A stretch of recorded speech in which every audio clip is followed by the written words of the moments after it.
we are, the reconciliation phase. This is also known as the honeymoon phase or the eye of the hurricane. The abuser all of a sudden has a conscience and he's the perfect gentleman and he totally ignores the incidents that happened and he has selective amnesia. He apologizes for his behavior. He tries to be overly affectionate. He tries to be overly attentive. He may act remorseful and give a lot of excuses. I blacked out. That's not me. That's not the man you fell in love with. I don't know who that was. I did that out of passion. You knew I had a temper. This is why they threaten suicide sometimes when you leave them. They make these idle promises and they use manipulation as a form of gaslighting to confuse you and so you forget what really happened, so you forget the facts.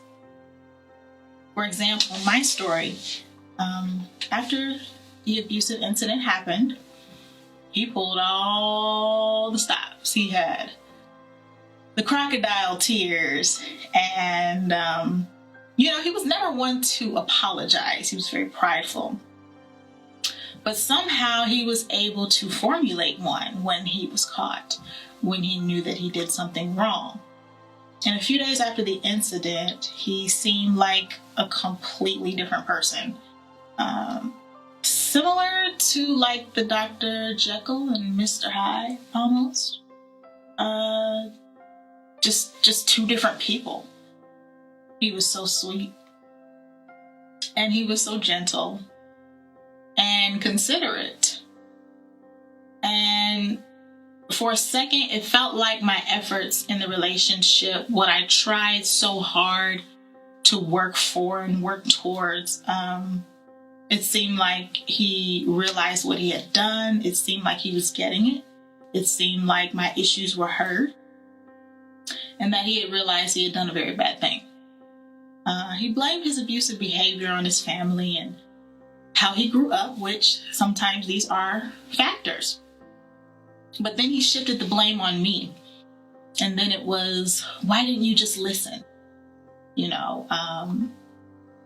If you knew I had a temper, why did you test my temper?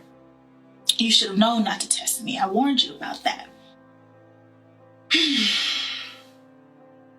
A deep sigh happened and I was quiet for a minute.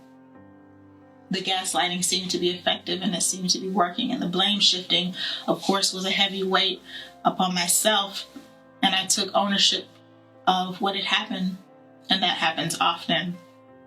Then as he spoke, he talked more about how he was going to change, and then he made references like, I must love you so much because of how I'm behaving. I've never acted like this before. You bring this out of me. I'm just so passionate, and my passion seems to get the best out of me sometimes.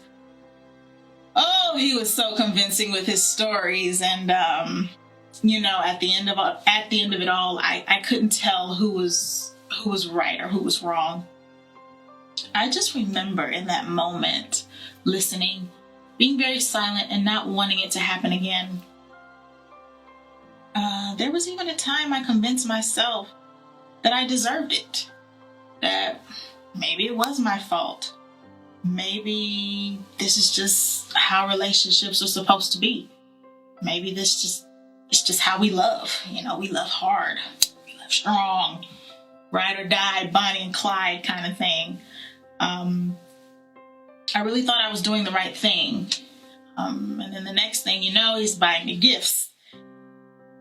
Oh, and all the things that I had ever wanted and dreamed. And he knew how to be the perfect man all of a sudden.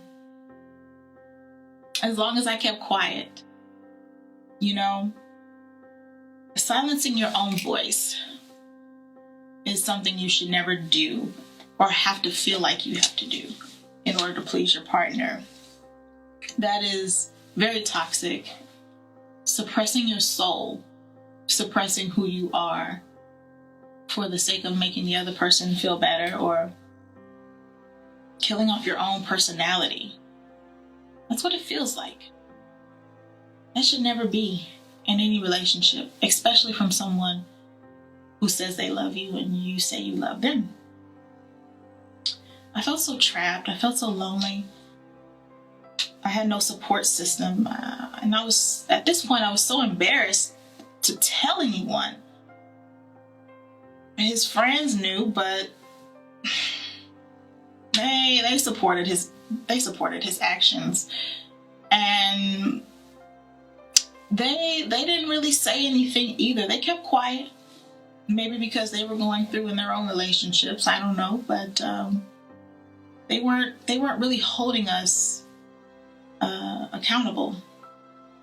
You know, men like this are good at convincing you or making you believe that you deserve this kind of treatment. But believe me, it's all games. It's all mind games.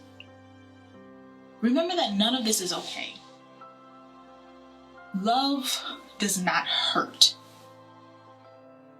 Love enhances. Love is godly. Love feels safe.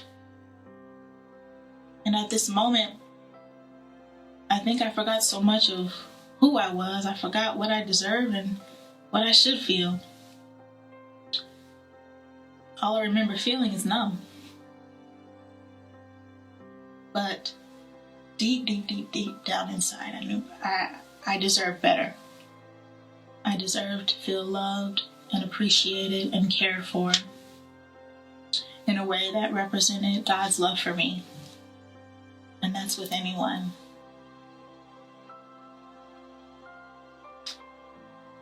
If you know someone who is experiencing or has experienced this, please, once again, do not sit in silence. Speak up, break the silence, and help, and be a part of the change. If you are in need of legal help, please contact thehotline.org or call 1-800-799-SAFE. That's 1-800-799-SAFE, number 7233. Please don't miss this next video. See you next week.